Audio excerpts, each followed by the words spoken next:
Hello and welcome to another edition of the Paranormal Concept Show, exclusive to the Paranormal UK radio network.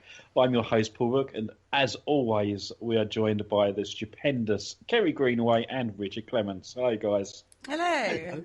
Hello. How are you been this week? Phenomenal. Phenomenal. Phenomenal.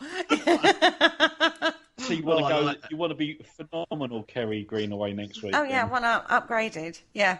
Okay. I'm just plodding along. Okay for me. Yeah. Okay, cool. So what have you been up to anyway, Kerry? I've written a blog. I've finally written a blog. and it's out on the website as well. Is it out on the website? Yeah. And I've delved into a topic that's not one I would normally delve into, because everyone knows that this makes my brain implode. Which is time travel. So when's my next deadline, Paul? 3 weeks from today. Yeah, Got that one in just in the skin of my teeth. That means you're up for next week, Richard. I know, and I haven't got a message from him yet, but I'm sure they'll start coming. Oh, there will be one on the way, I believe. I've just got to think of a blog now. No, I've got a couple of ideas bouncing around, so it should be all right. Excellent, good thing. Mind you, I've got to sort out a blog as well, so you're not the only one. Oh, we can send you deadline messages. Yeah. Yeah. Cool. I like to nag. Anyway, let's move on with the show. Because tonight we have got a fantastic guest on with us tonight. He is our beautiful, amazing producer, who behind the scenes helps keep us on the straight and narrow occasionally. He's a font of information. He's an author. He is a podcaster in his own right. And he's no stranger to PA UK. It is the lovely Mr. Andy Mercer. Good evening, Andy. Good evening. Beautiful? Beautiful. Yeah, you're a beautiful man. Well, we decided that Kerry was going to introduce you because me saying that you're beautiful, Andy, you had the wrong idea, you know? Wrong vibes.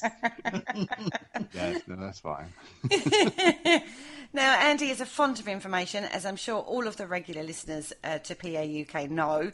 But tonight we've got him on for a very special reason, because we're going to delve into the depths of hell. All 9 circles of it. Well, yeah. So, Andy, I want to start off. I want to ask the question: what drew you to this topic in the first place? I mean, you know, hell is my perspective on this, or my understanding is, it's just a Christian concept. Oh God, no! Far more to it than that. To answer your question initially, my first real interest was due to a specific poem called The Inferno by Dante Aleguera, who was written in the 1300s. And it outlines his journey into the underworld, into hell itself, accompanied by Virgil, who's from Greek mythology, and it is his exploration of the different layers of hell.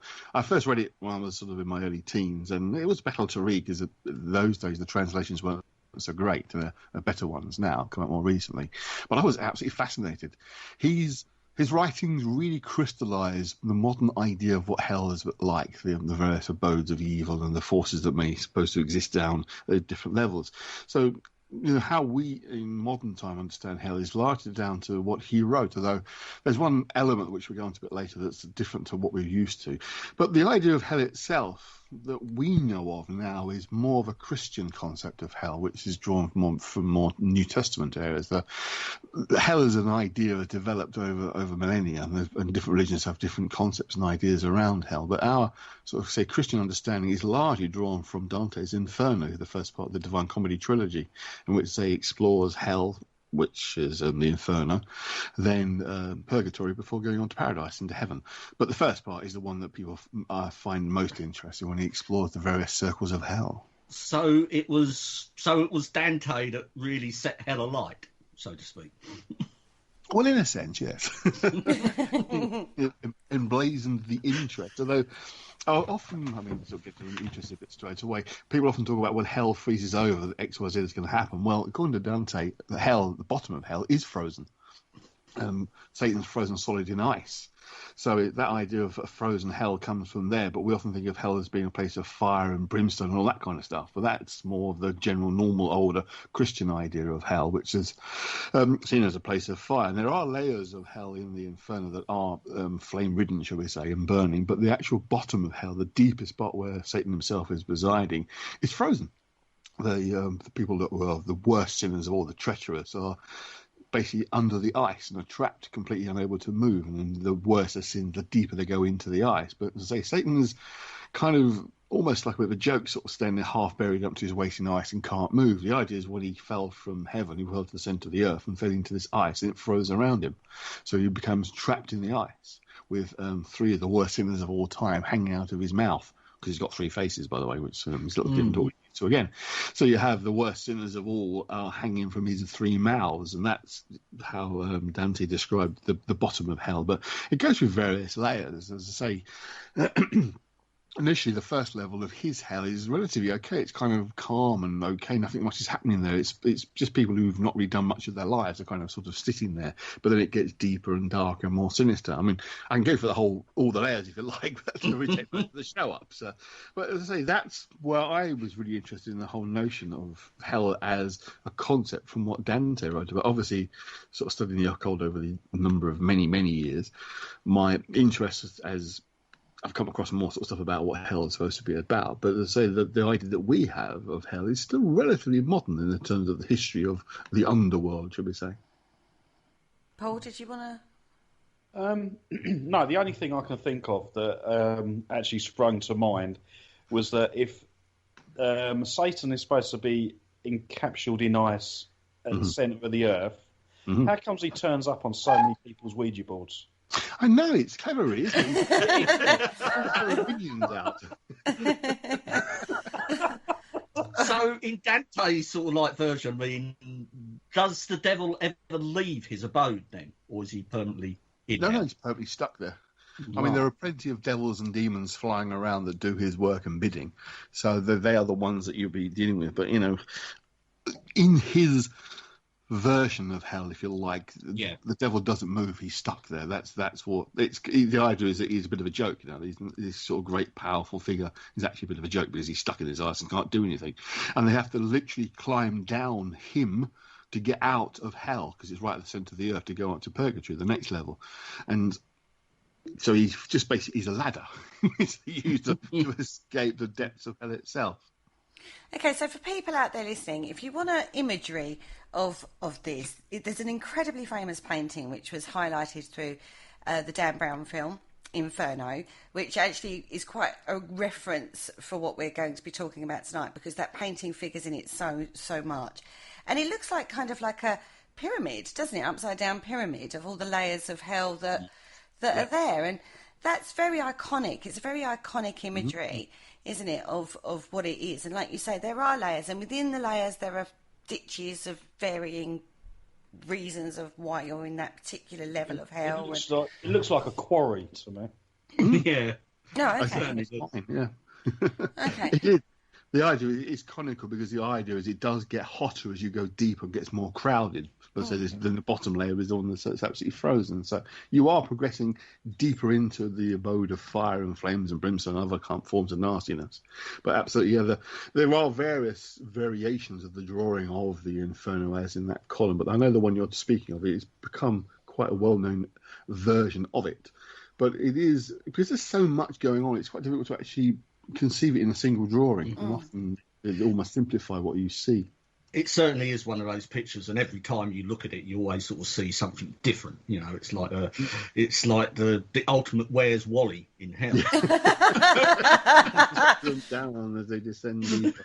But for me, it was the imagery, the way he described it. Dante described it. I mean, obviously, it's originally Italian, and incidentally, it's the first piece of work that defined the Italian language, whereas coming away from Latin, which is still very popular and used a lot. Most writers of that time in the 12th and 1300s in Italy would have written in Latin rather than Italian. And Dante wrote in Italian, and as I say, he formed the basis of modern Italian language. Now, it's still quite different to modern Italian. I mean, I've actually got Italian neighbours, and they've told me that, that they you always study it at school in Italy, but also it's about the development of the Italian language, because the way Dante wrote is different to what it is in modern times, but it is recognisable as Italian rather than Latin. But he wanted his ideas to be spread far and wide. It wasn't just for the intellectuals and the nobles to read, he wanted everybody to get an idea. Because he's also playing interested in political games of it as well, because many of the characters he meets in hell suffering are often from rival families and other political parties and that kind of thing. So he's gets his own back on a few people he doesn't like very much by placing them in different levels of hell.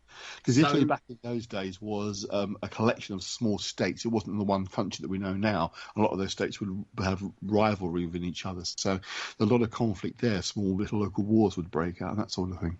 So where did Dante actually come from, and what was his provenance before he wrote the Inferno? Was he a theologian, a politician, or...?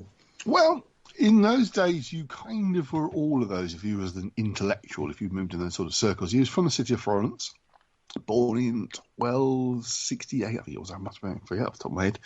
But as I say, Florence was a small city-state in those days, and he was very much supporting of one political party which fell out of favour, and he actually got exiled from Florence and spent much of his life moving around the middle of Italy because he couldn't go home because he'd basically been kicked out because he supported the wrong party.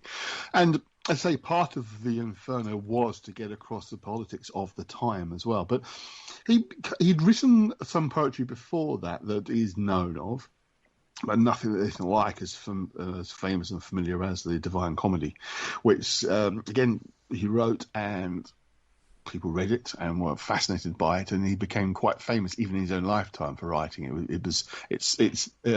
It spread like wildfire, if you like, or hellfire. Very popular. Because I think there's the political elements in it as well. It's almost like a kind of a spitting image of its day, if you like, with the parodies of the people that were being persecuted in those various layers of hell. So, yeah. So where's his influence? And I think that was a very... Sorry. No, carry on, Kerry. Where's his influences come from? Because he's led through this journey by Virgil, isn't he? Yes, yeah. So so is that his main source of inspiration? Well, yes and no in a sense, because obviously he had the conventional Christian concepts of hell, and he was expanding upon that, which is found in the Bible. But also, he brings in a lot of Greek mythology into it. Now, he didn't like the Greeks very much because they sort of clash of cultures, the Greeks and the Romans. There's a kind of clash of culture, if you like. So a lot of the creatures that you meet are actually from Greek mythology and Greek characters. So he's incorporating those into it. But a lot of it was unique of its time. It was the first of its kind, that kind of such a detailed description of a version of hell, of all the different levels and layers. So it is a question, because we're talking about the 1200s, 1300s, it's difficult to find lots of obvious sort of references that he would have used in what he wrote, because stuff's not around, the document didn't survive necessarily. So the inspirational material behind it, we don't know. But a lot of the biographers I've read would say basically it was him. He was just an absolute genius. It was his ideas. He was formed out, as I say, of the combination of the Christian concepts of hell from the Old and New Testament, and the Jewish concept, which is different, which you can talk about later, and Greek mythology. So the two kind of combined together. He does seem to include actual historical characters as well, doesn't he?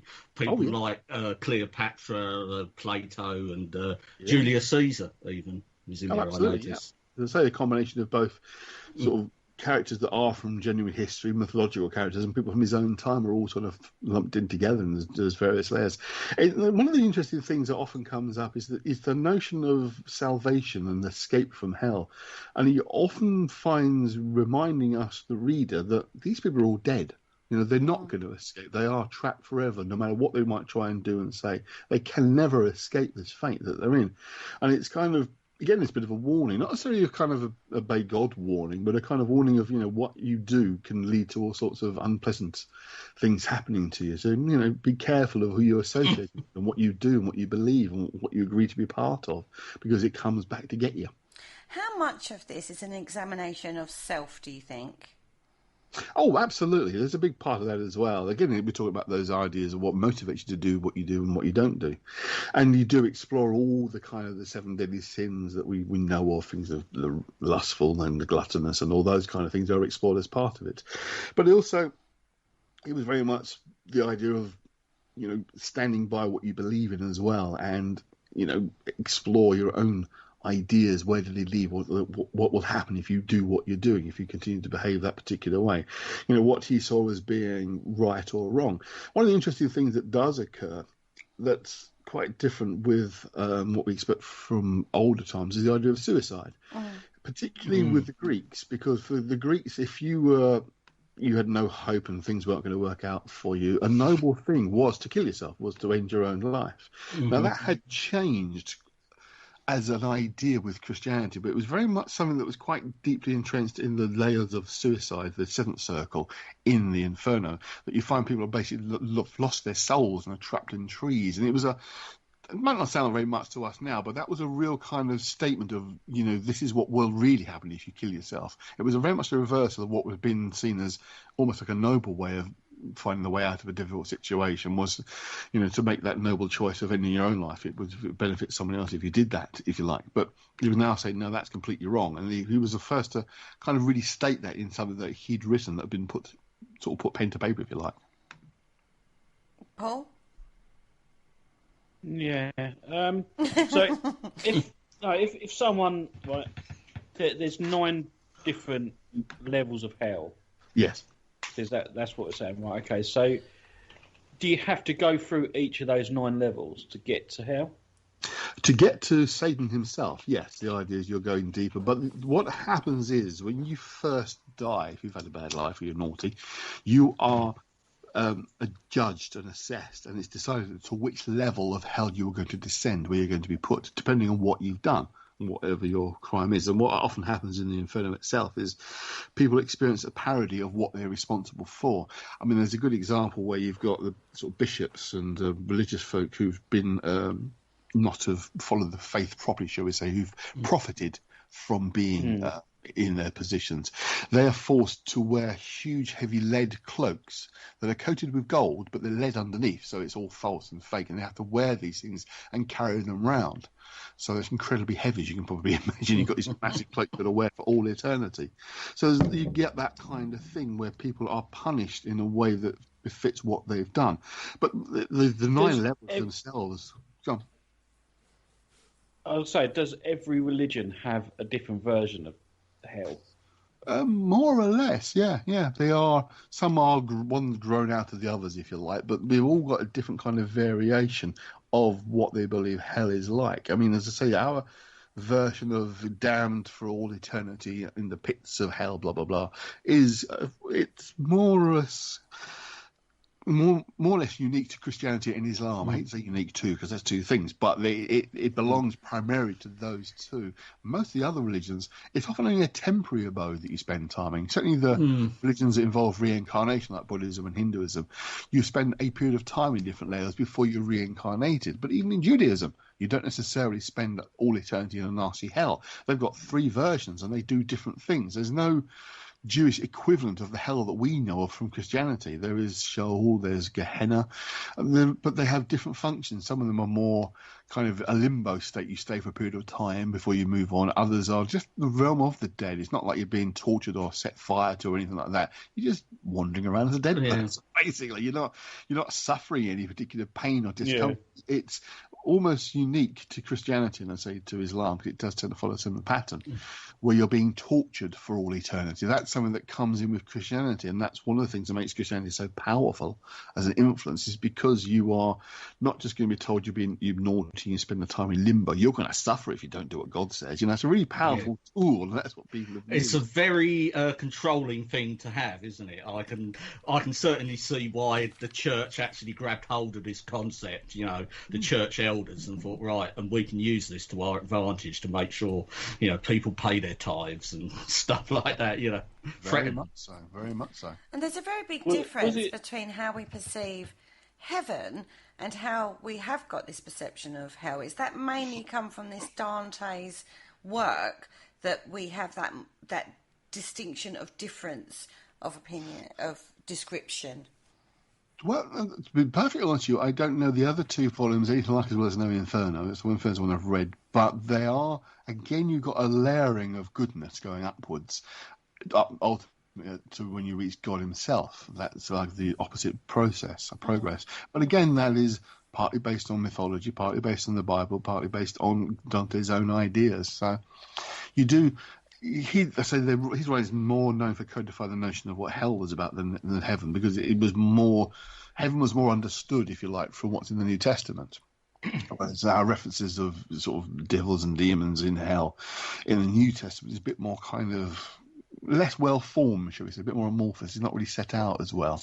Could the whole image of hell be written into the Bible by the Romans as a form of control? Because they're the ones that put into the Bible that everyone must pay their taxes. So God wants them to pay taxes.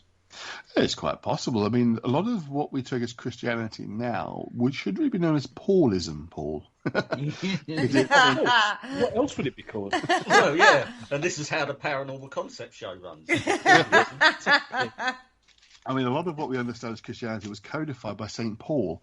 Or they've got the travel that was Saul, and he travelled to meet Jesus, went off back up to Rome and formed Rome and the Pope and all that kind of stuff. But Paul is the one who codified a lot of it and introduced those ideas from sort of Roman ideas about how society is supposed to work. So, in some respects, it is they create a massive structure of evil to make sure you keep in line, very much so. So, that stepping out of the religious side, that's what I would argue a lot of religion is about anyway. It's about power and control.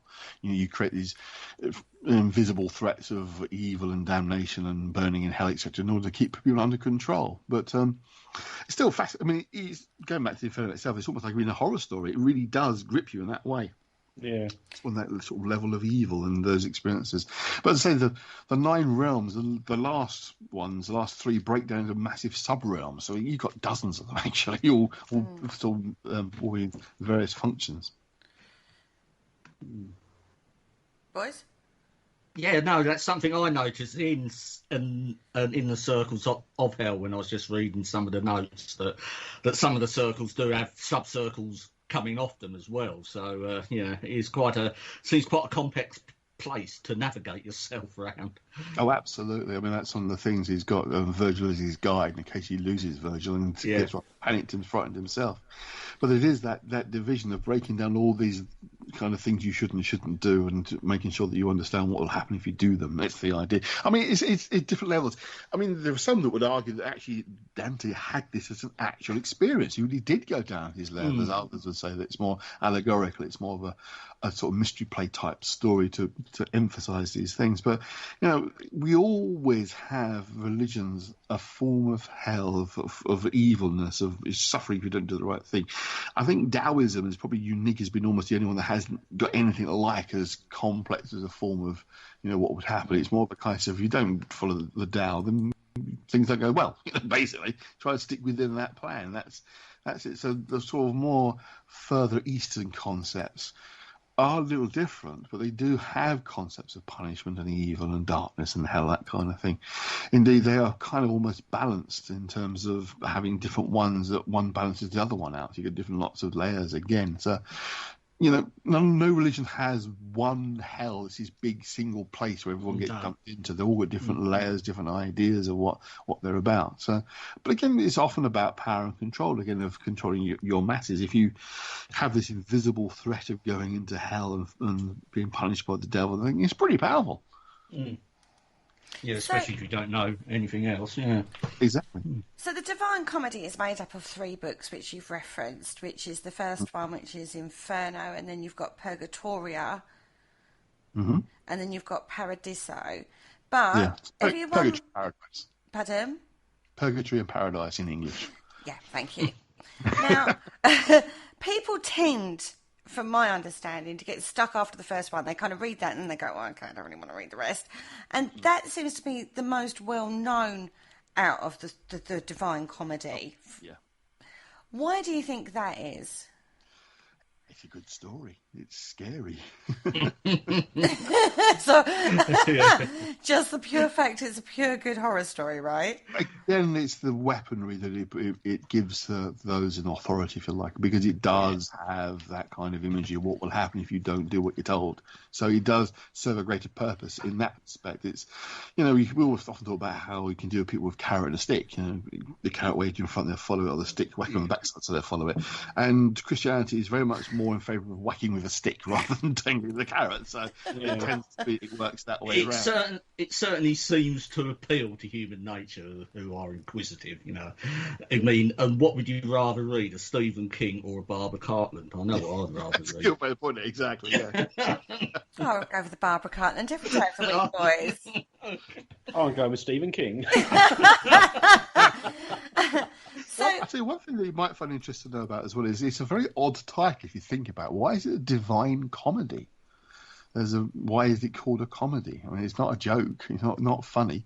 It was actually called just the Commedia. It was comedy. The divine was added by a student of Dante's sometime afterwards. And the reason why it's called a comedy is in 3 acts, and the final act is happy.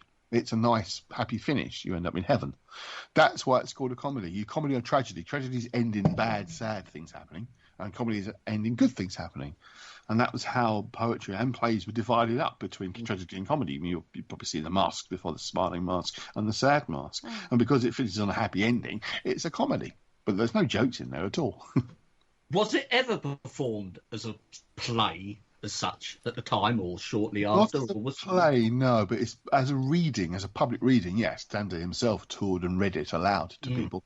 And it may well have been a case where they probably had 2 or 3 people you'd have someone playing Dante playing himself, someone would be reading Virgil, and someone would probably read all the other characters, all the other people they met. So, I mean, it's been performed as a play, it's been performed as a film, obviously, but at the time it was more of a public reading of it. Oh, I see. God, that must have been a fun night. That was a good night down the pub. I wonder how many refunds there was. By all accounts, he was as good an orator as he was writer, so he would very much grip the audience, and they would very much enjoy what they were listening to. He needed to be to engage his audience. Be slashing your wrists by the end of this one, I tell you. I think that goes to your horror film, isn't it? I suppose. Just something I suppose, yeah. I mean, it's a bit like if you've ever been to. I've been a couple of times to like Charles Dickens readings where someone's dressed as Charles Dickens and they're basically reading his stories, like the Christmas Carol one, that kind of thing. They really are gripping and you really get caught up in it if he's a good storyteller. And that's that kind of thing. And that was often how things were done. You know, a lot of people couldn't read. You know, obviously he wrote it in Italian for Italian audience, but a lot of people couldn't read. So you'd go along to have it read to you. So you'd actually understand it by having it read to you. Yeah, it's a dying art. Unfortunately. It is a dying art, isn't it? So, okay, so when I was looking at this, before I didn't go into it too deeply because obviously I want to read your book on it. What struck me, I think, was I asked you a question earlier, is this a journey of self? And actually, that is really what I got from the synopsis of this, it is that inner work you have to do to evolve yourself. And we've talked about a similar concept in regards to this, which somebody you know incredibly well, not personally, but his work incredibly well. It rang tones of Carl Jung to me. Yeah, I can get that, certainly. I mean, again, you can talk about a lot of the forces you encounter are archetypal in nature in the Inferno, particularly the kind of representation of something that would be a good parallel, certainly. I mean, I don't know of any direct writings of Jung about the Inferno or Dante, but it must be. There's got to be something out there. You know, I'm not come across it myself, but I'm sure Jung was very, very well versed in it. Because it does have elements of a kind of collective unconscious notion of the experiences of hell. Because you look at the overview of the Inferno, I mean, if it was true, you know, we are all going there. Oh, yeah. Oh, yeah, I hear quite a lot of levels there.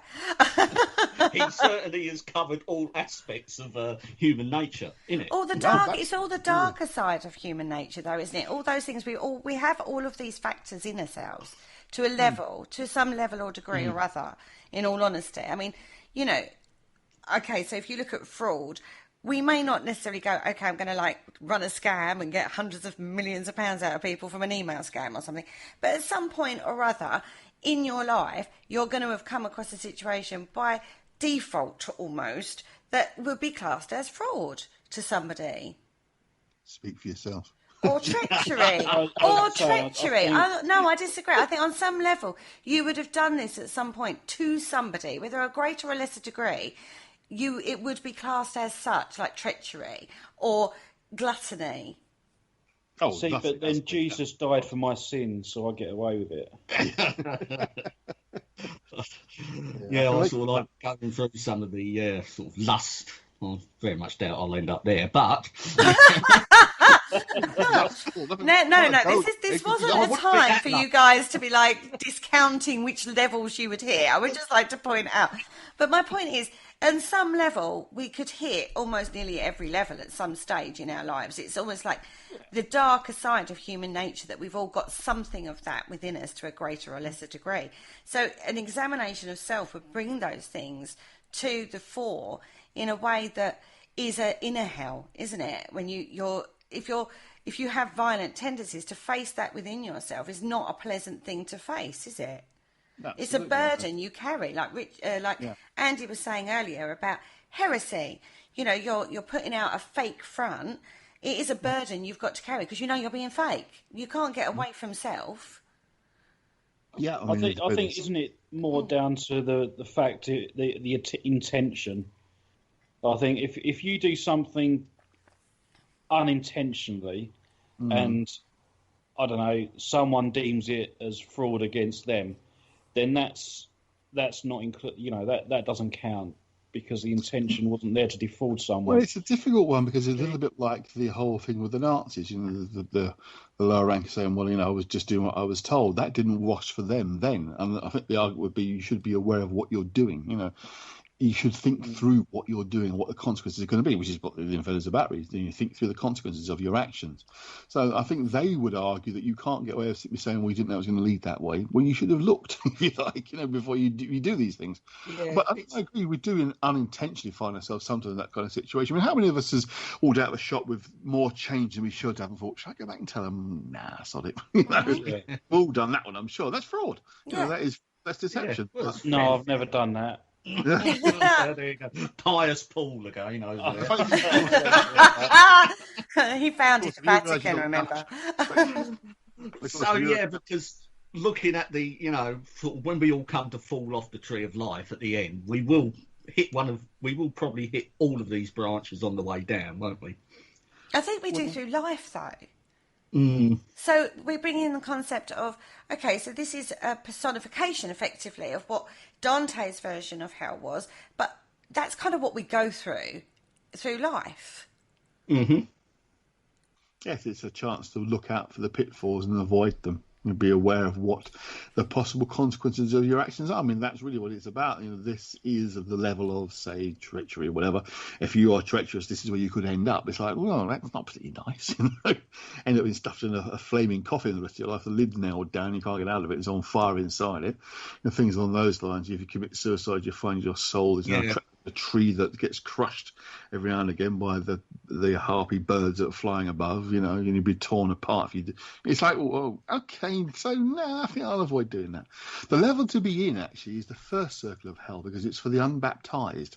They're basically having it's a big garden, basically having a nice garden party, having wandered around chatting for all eternity. They can't go anywhere else because they were never baptized, so they can't go to heaven. But they've not done anything bad. So you get all the Greek poets and the Greek philosophers are all down there in that first level, which is because they've never been baptized. They can't be saved.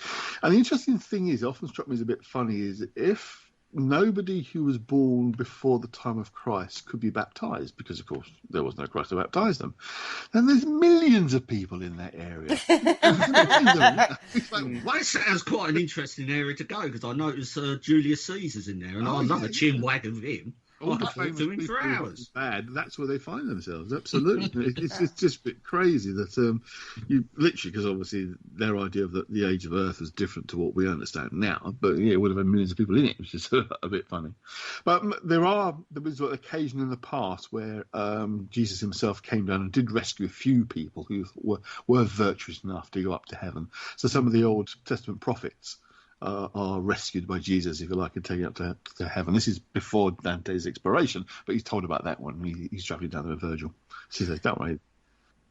So, that actually leads into the question I was going to ask. Is there redemption from Dante's hell? Can you get out of this? Once you're Only there, are you stuck there? Pretty much, yeah. Only if Jesus decides to come and rescue them. And only during the 3 days when he was dead. It was between his crucifixion and resurrection. That's when he descended into hell to collect those people who didn't deserve to be there. So now, no chance. You're going there, you're staying there, no matter what. Bad luck, Kerry. Damn. You do get that feeling. It's like almost as if he keeps reminding us. You have these conversations. Dante's having these conversations with these various people, and then he kind of reminds us, actually, they're dead, and then moves on to the next one. So is that kind of keeps waving in your face, almost like maybe there is a way out of it. No, you're dead. Oh, it's a bit harsh, isn't it? Oh yeah, but that's it. It keeps the narrative going of there's no way out of this. Just behave good now while you're alive. How was his book actually received? It was very popular amongst the masses, but how was it received in the intelligentsia and the church at the time?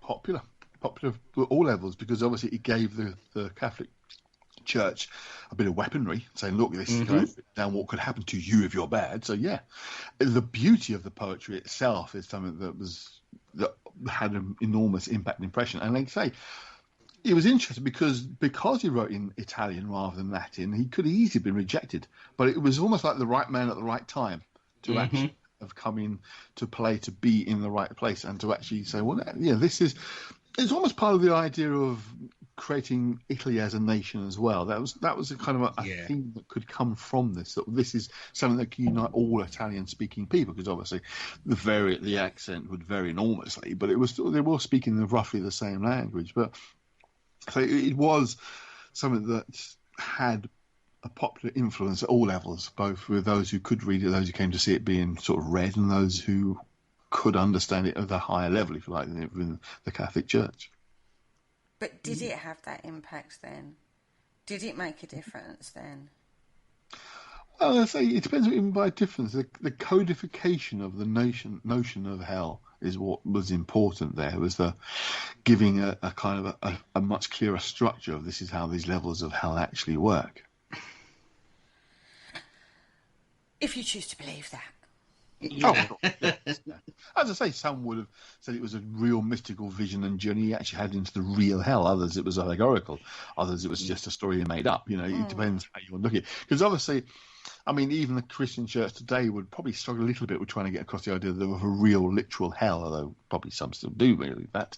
But back in the 1300s, absolutely, it was a real physical place, a very definite real threat. Yeah. So they would have seen that. So it is interesting that it's permeated so much into people's understanding as well. It's become elements of the Inferno particularly have got into day-to-day thinking. As we often talk about this idea of abandon all hope, all ye who enter here. That's a phrase people often hear, and that's from the Inferno. That's the gateways to hell itself. That's the written above it. Beyond me, through me, suffering, the way of sadness, and the last line is, abandon all hope, all ye who enter here. But that's the thing he's told from the beginning: abandon all hope. There's no way out. Dante is saying, it does indicate that you ain't getting out. Yeah. Exactly. And ignorance is no excuse. Yes, basically, you've been warned. You have been warned, and that's the thing that, of course, crops up quite a few times. Is these various, particularly the figures from Greek mythology that guard the various levels. They notice that, hey, you're alive. What are you doing here? And often it's Dante is sort of a bit panicked when Virgil basically says to them, "It's God's will. He's here. You can't stop him. He's going to progress through. He needs to see these levels." So he does have conversations with individuals on his absolutely, set, doesn't he? Yeah, very much. And with some of these characters, and what do they have to say to him? Could you give us an example of one of the famous sort of people he meets and what they say? They don't give you a specific example, because a lot of the people he does meet are actually people of his time that have been wronged, etc. And often they try to explain their actions of why they're down and what they've done. So it's more. It's difficult to take it out of context, shall we say, without it really making an awful lot of sense. Right, I see, yeah. They just say, it wasn't me, I didn't do it. I'm stuck, help! Can you please tell my family that I'm okay, although I'm actually in hell, but I'm sorry for what I did, that kind of thing. It's like when you walk into a prison, they're all innocent. Yeah. Oh, yeah, absolutely. Yeah. Yes, and often they are unrepenting of what they've done, even though they've ended up in a very nasty place because of what they've done. They still think, well, I'm glad I did what I did. Often it's like some of the murderers he encounters. It's like, well, he deserves to be dead anyway, but it means I'm stuck in hell. But yeah, at least he's dead. It sounds very psychopathic, actually.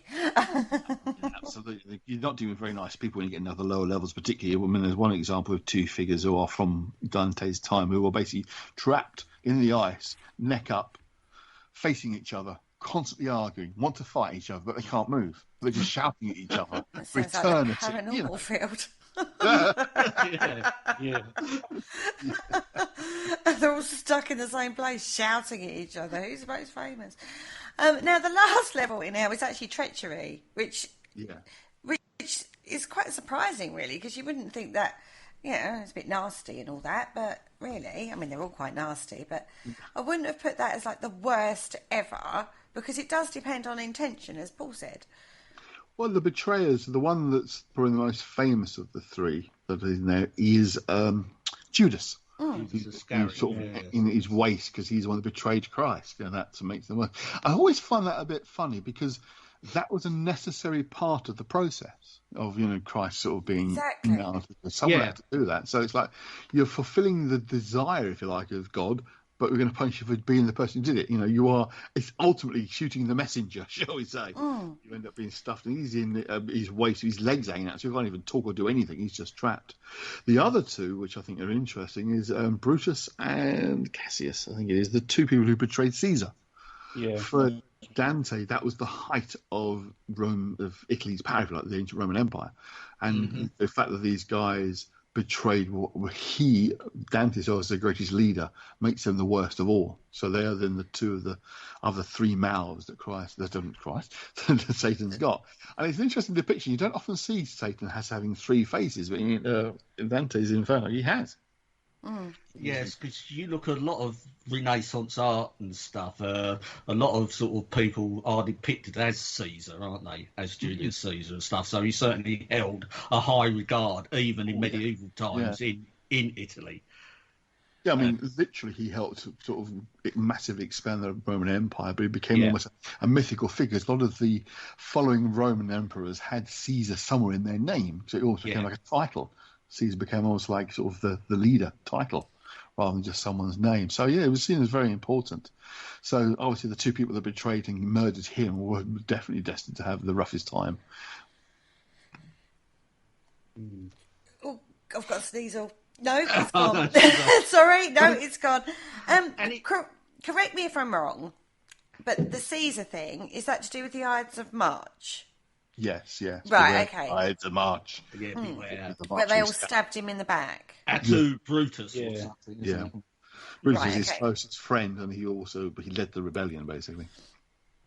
Okay, I just had to clear that up in my head, because I was thinking, is it to do with that? I wasn't quite sure. So we could have spouted any story then. You could have done, and I really wouldn't have had a clue. But I trust my anti-Mercer, Paul, not to feed me fake information. That's all I'm saying. Well, I think we all do. You can't do that.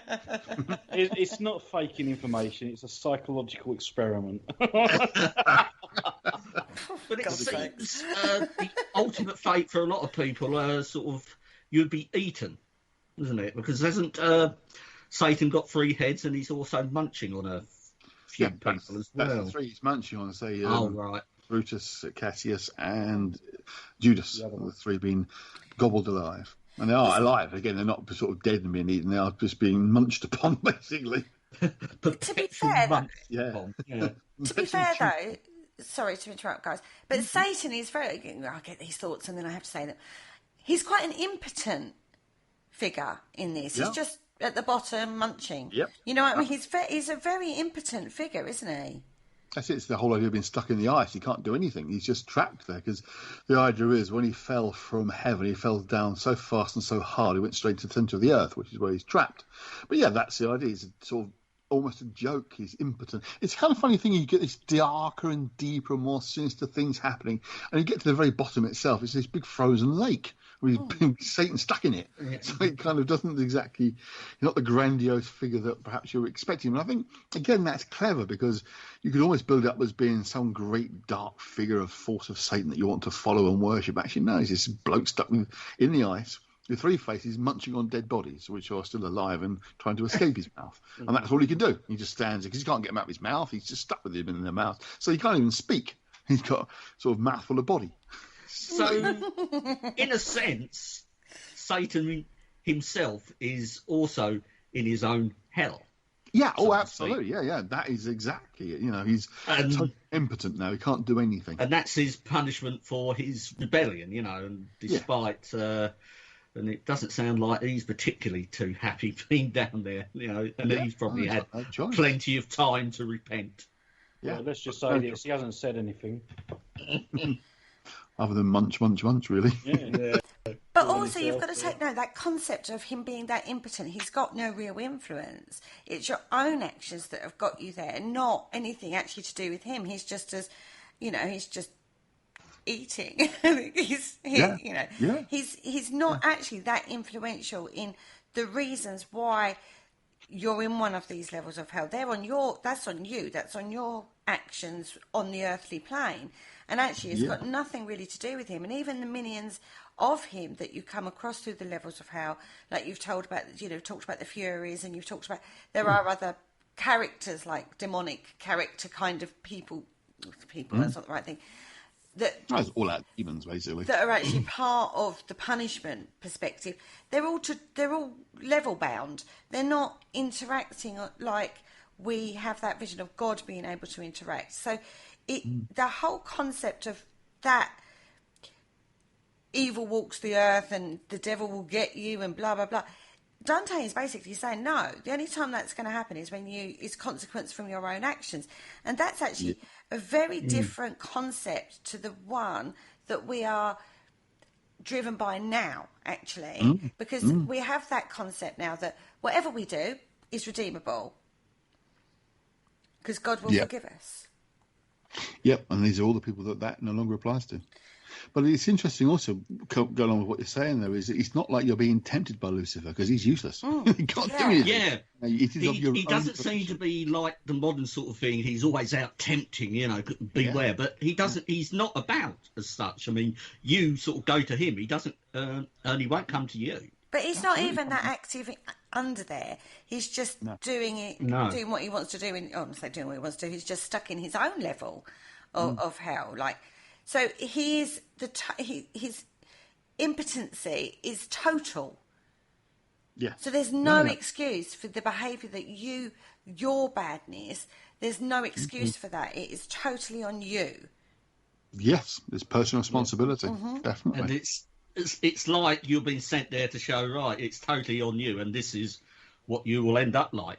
Yeah. If you continue, you will end up like him, stuck in the ice. Is where you'll be, and I say that is the worst, the most treacherous people end up there in the ice with him, frozen at different levels and degrees of depth in the ice. And one of the imagery that I really liked, that kind of gripped me, was the idea of Satan's got 6 wings and they're slowly beating and trying to escape the ice, but because of Satan's frozen anyway, his wings are beating a freezing cold wind, which is what's freezing the water. And that's why, so his actions to try and escape the ice are making the ice, making him more trapped. I always find that good imagery. Oh. Yeah. He's bound by his own actions, isn't he? Because he defied God, and that's why he ended up there in the first place, because he was a very naughty angel. And that's why he ended up there in the first place. But he's defined by his own actions, and there's the lesson, isn't it? There's the reason, and you just have to look at it in that concept. It's all down to you. And that's something that we've come away from, really, in modern times, because we have this false... We can get out of any situation. Yeah. You're not responsible. Usually, Let's just, blame somebody else. It's not take responsibility for yourself. And that's something that Dante is very aware of, actually. It's a very complex... self-awareness which is why it works on so many levels. That's what makes it so popular, because it works on those different levels at the same time. Mm. I mean, it's also his own actions as well that are keeping him there. As I say, that's exactly the beating of the wings. It's almost as if you stop beating your wings, the ice might thaw and you might be able to escape, but I want to escape, so I'm beating the wings. So, yeah, you are self-perpetuating your own. I mean, he's in prison anyway. That's the whole idea. That's how he's ended up there. Will stay stuck down there. But, yeah, contributing to his own imprisonment. So what were Dante's thoughts after, and if they are written about, and after he wrote this tragedy or comedy, whatever you like to call it, and did he sort of realise that he's not immune to it? He didn't write it to say, well, look at me, I'm so virtuous, I'm not going to end up down there. Oh, no, absolutely not. I mean, it was ultimately, the whole story is about him trying to get his older love back, a woman he was besotted by, Beatrice. And the journey ultimately is to her and to God. Oh, right. But the idea is you have to go down into the depths in order to rise up to the heights. So he's being given an idea of what it's like. He was lost in life, didn't know where he was going. And that's the first line of the whole thing. And he sees the path to a mountain, and the mountain, at the top of the mountain is heaven. But he can't get there. His way is blocked in the story by three animals. And the three animals, a wolf, a leopard, and a lion, represent different aspects of life, if you like, and he can't get past those. He's got to find a way of moving forward, but he can't, so he has to go back. And then so this is where he gets led into hell by Virgil, who's sent by Beatrice to guide him, basically.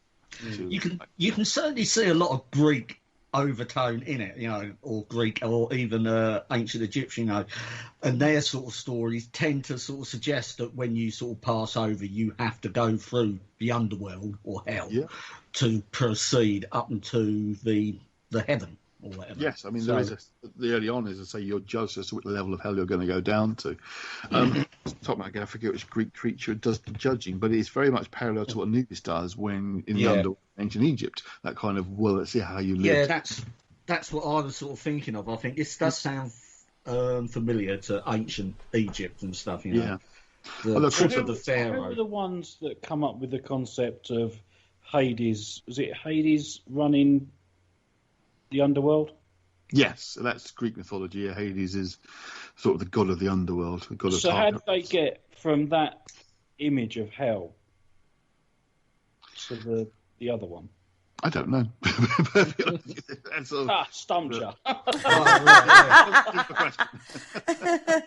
think I could choose. That's my job. It could be that you just haven't phrased the question right. What you can say is the Greek idea of hell, if you like, Hades is the guardian of the underworld of Tartarus, is not quite the same. Again, it's not this sort of realm of punishment, if you like. It's more of a realm of the underworld as an underworld as opposed to being up. It's not like the idea of an evil, suffering place. It's just the underworld. So there is differences there, certainly. He's a much more magnanimous ruler of the underworld than we have of Satan, to be fair. When you look at and he's not out to punish necessarily, he just guards over it, basically. Yeah, keeps you there, basically. But it's not like our perception of hell, as Dante's outlined, or even the Christian perspective of that. It's different, but the same. It's different. That was sort of my point, because they went from believing that Hades ruled the underworld and that was their hell, and then they made such a drastic change to then go to like the 9 levels of hell and so it is quite of a drastic jump, and I just wonder how they made that. But a lot of that is really Dante's own work subdividing the natures of the nature of responsibility. It's that dividing up into those levels. You don't get that before. At least not in any sort of as structured a sense as he produced it. I mean, the ideas exist, and the various versions exist of layered hell, but certainly the complexity of that layered hell. I mean, a lot of it is based around the Greek mythology. I mean, he has the 4 rivers that flow through the underworld. They're all individually make their appearance in the Inferno, so they all play a part of that. So I think he does borrow heavily from ideas from Greek mythology, even though he didn't like it. It was always like anti-Greek. But he did borrow the ideas from it, certainly. It's a fascinating concept, isn't it, when you start thinking about it, of where this came from and how he, came up with this. And, okay, so there might be political overviews of this. We've talked about how even in this day and age, people overlay fiction onto facts, and then people take it as that. Yeah. And so you've got that spectrum, you've got that inner work that he may well have been doing, which may have brought certain aspects to life, but you have got this 3-book scenario.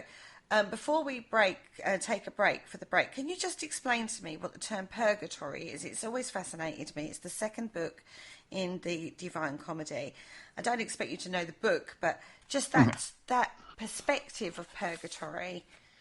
Well, it's kind of almost like a waiting place. It's a place of the judgment of movement back and up and down again. So it's often kind of waiting, I suppose, is one way of putting it, as a kind of place of you're not too bad to go down, you're not too good to go up, so you're kind of here now. You're still kind of breaking certain rules and regulations. I mean, it's about the 7 deadly sins, but it's more of a kind of, you shouldn't really have done that, kind of.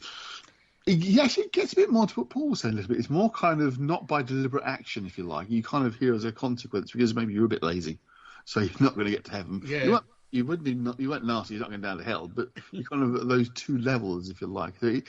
I mean, in the part 2 of the comedy, it is that kind of progress through the meanings of the different levels of the 7 deadly sins, if you like. Okay. So. Because that's kind of what some people live their life in, isn't it? Constantly waiting for the next thing that never happens, or they never evolve through that, which is very similar to Limbo, which is the first level of Dante's hell. So there's a lot of subtleties and nuances, isn't there, within this, that you can't. It's not. Nothing is ever. We know this in life, but nothing is ever clear cut. No consequences ever completely black or white. And this is, unfortunately, he comes across with his levels as very black and white. But life isn't like that, and it is very nuanced, very subtle. And sometimes you have to look behind the meaning of the words and what he's overlaid as a modern, what for him was a modern landscape at the time, to actually get to the subtleties underneath. Yes. Yeah, I mean, again, that's almost emphasised in elements of Inferno, because sometimes you don't know that you've moved to another level. It's almost like they're blurred into each other, and then other things start to happen. But yeah, so your purgatory question really is that kind of, it's the progression upwards. Can you cleanse? Can you do better for yourself? Can you rise up? Can you move beyond these things to get to the ultimate top, into paradise? So. Mm-hmm. So when does your book actually get released, Andy? Is it released now, and where can we get a copy? Well, actually, funnily enough, I heard back from my publisher last night. Which is Yay! And the news was? They will be out probably later this year. It's because my book is more of an examination of the parallels between Dante's Inferno and occultism, an occult perspective. I've always felt that there are occult elements in there that haven't really been drawn out, that could be certain parallels to sort of progressing through the occult, if you like, including a very interesting parallel between the Inferno's levels and the Kabbalah, which is the Jewish mysticism. I'm not going to go into details of that, because that would be an entire bloody show and take ages to explain. But you have to, if you've got a grasp of the Kabbalah itself, and you can see I draw out certain interesting parallels between the two, which I thought was quite fascinating, and my publisher also liked as well. So it should be out, as I say, probably a bit later in the autumn, because it's part of a series of books the publisher's doing called The Rules of Contagion. It's all kind of short runs. And I think mine's next, and the 3rd one in the series. I might be wrong, but I shall find out very soon. But yes, I'm basically waiting for the proofread copy to come back for my approval, and then it'll be off to the printers. Fantastic. So don't worry, everybody. Keep an eye on the Paranormal Concept page or many other pages out there. As soon as that is released, we will be advertising that book. And I have to say, that's definitely one for my bookshelf. I really want a copy of that, because it sounds absolutely fascinating, and particularly tying it into those other areas of learning that you've talked about, that I'm sure we'll explore right after this.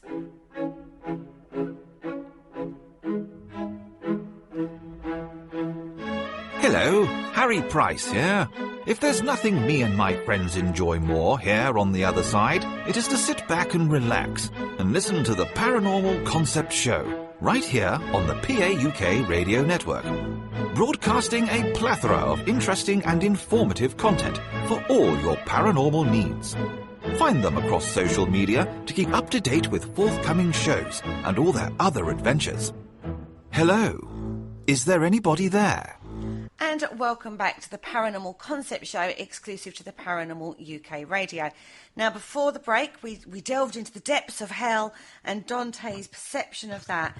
But in the second half of the show, we want to bring another concept, because Andy has written another book. This one's coming out very, very shortly, on runes, which is ancient Nordic. It's a completely different concept, isn't it? And one actually that's very close to my Paul Rook's heart. Not only did he found the Vatican, but he is actually going down this route into divination. So, Andy, where do runes start from? Let's go to the beginning of this. Okay. More generally, it's a bit of a mystery, to be honest with you. There's no obvious source or place you can point to.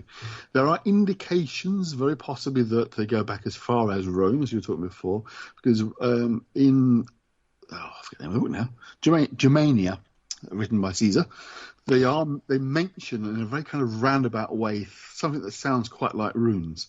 Now, the codified runes that we see in modern times are quite different to what was around before. Basically, you have 4 different rune rows which date from different periods. The idea is that you have the Elder or Germanic runes, which come mainly from sort of West Central Europe, Germany, from Germania. It's a bit of a giveaway, that one. Central Europe. Then you have the Anglo-Saxon runes, which you tend to get here, and more sort of Western Europe, and then you have further north the younger Futhark, or Scandinavian Futhark, and then you have the Armament Futhark, which I'll come back to in a minute, because that's the more controversial one, and that's what I've written about. But the Germanic ones possibly might be seen as the oldest. There's 24 of them, and examples of those have been found as early as 1000 BC. It's proto-runes, it's drawing things. And then you have the Anglo-Saxon, which vary between 24 up to about 33, depending on which part of the Anglo-Saxon world, i.e. UK and France, etc., that you look at or you find them. The Nordic ones, the Viking runes, if you like, the younger Futhark, which has got 16 runes, again, probably date no more than about 11th, 12th century as examples of those. So those are the main 3 that are well known, and having, as I say, 24, between 26 and 33 runes, and then 16 runes. Now, that is all complete nonsense. That's all modern myth. The runes themselves, there are various versions of them around Europe. There are different orders, different letters, different shapes are used. There is some form of similarity in quite a lot of them, but they're not codified in the way I've just described. That is very much a modern invention. There are examples of runes where they have the entire Futhark, which is each individual character written on things, but they're very, very rare. You tend to have short inscriptions carved on, and they could have the same inscription looking quite different in different parts of Europe, because they didn't have exactly the same codified form of writing that we have, say, in modern times. So they tend to vary from rune to rune. What you see now dates probably no more than kind of Victorian times. All the versions that you see now, they're more codified more recently into the versions I was just talking about. The most popular and best known, and definitely what Paul's got, is the Elder Futhark, the 24 runes. That's become the modern standard set of runes, but as I say, they have varied enormously over the centuries. So those are the main 3. The 4th one, which is what my book's about, is called the Armament Runes. Now, they are a relatively modern creation. They came into existence the sort of very end of the 1800s, early 1900s, by a chap called Guido von List. He basically created them from a vision that he had. Now, there's 18 in that set. They are very similar to the younger Futhark, the 16 Scandinavian runes, but with a vision of 2 that he added that aren't present in that set. And the most famous stroke infamous is a rune called Gabor, which has been codified into a shape that has been described as being a little like the swastika, but it's not. It's the modern more modern version of it is made to look like that. But that one's made a bit controversial because a lot of people think that they were used by the Nazis. They weren't. The Nazis used the Elder Futhart, the 24 runes I was talking about before. But because of the association that's been drawn up between von List and the Ariosophy, which feeds into some of the more far-right ideas of the Germany of the 1920s and 30s, they've been relegated to a kind of not talked about very much until fairly recently, where more and more research has shown that these were not the runes used by the Nazis. In fact, the Armament Rune masters of the 1930s ended up in concentration camps and died, disappeared. So they didn't fare any better than anybody else did. But the runes that most people know, as I say, are the 24 Elder or Germanic Futhart, which would be the ones that Paul would have. Paul? Okay, so my one's quite good then. Yours are the standardised modern version, if you like. Yeah, they are the ones that are known best. See, because I've always had a fascination with divination. I mean, as everyone knows, I'm quite into my movies and stuff. And you see a lot of occult movies use the divination, the rune stones, and things like that. And I just found them quite fascinating. And I've always wanted to learn how to divinate, like with those stones. Yeah, I see, yeah. Well, interestingly, go back to the word rune itself. Rune means secret or whispered. It's applied to those specific symbols now, but often the word rune can be used for anything. It's kind of strange markings or shapes or forms. I mean, some of the examples of runes of old, they don't look anything like what we have now. They're still... The unifying fact tends to be they're scratched marks. They tend to be straight lines because often they're carved into metal or stone. Obviously, they'll be written down as well. And there are a few examples that exist, mainly from no older than the 1600s. But of course, they're written on paper or leather. It didn't last. But we do, as I say, have metal versions on things like armour and swords, etc., that definitely go back to 2,000-3,000 years ago. And they are sort of very short messages. So their examples existed, but they've always been used as for magical purposes or supernatural purposes. It's not been like a normal language. You don't have normal rune writing.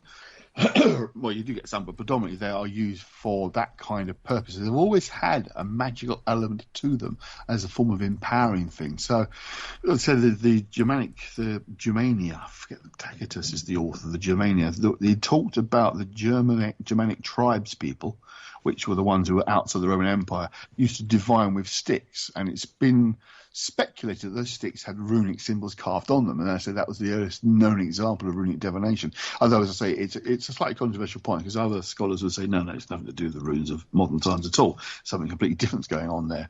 But that's one of the oldest examples. But often a lot of the Nordic and Viking poems and mystery tales speak of the runes as being something that they use to divine the future, how a battle is going to go and that kind of thing. So the examples of divination for about 1,000 years or so have been around, certainly. Indeed, the Havamal, which is a Nordic Viking poem which contains a section of 18 spells, which, again, has been argued are the 18 Armament Runes that von List has made use of. But they are, again, whether they are spells or they descriptions of runes is a matter of debate.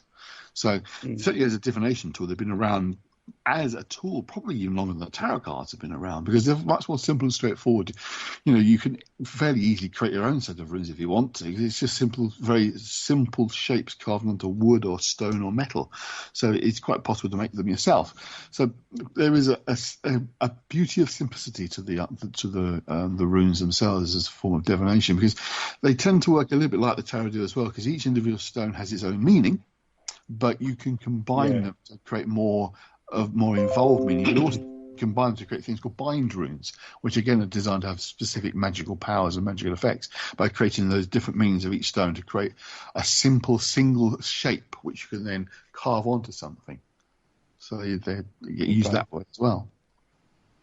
So each symbol itself has got like a multi-layer meaning, doesn't it? It's almost like a hieroglyph. Yep. It's not just a one size fits all. It's a very interlocking, multi-level symbol that each symbol is. So how did they find out which symbol meant? Well, speculation, some of it, I must admit, guesswork. It really has to be, unfortunately. But it is, as I say, it's a reconstructed idea from older material. I mean, again, some of the texts give you ideas of what they could possibly mean, but again, they only go back couple of hundred years, 200 or 300 years, some a little bit further. But again, as I said, being a lot of what we take as being old Nordic runes is nonsense. It's modern stuff kind of reconstructed. But that's unfortunately how you have to do these things without a fully explained text existing. There's no like ancient book of runic divination you'll find. It just doesn't exist.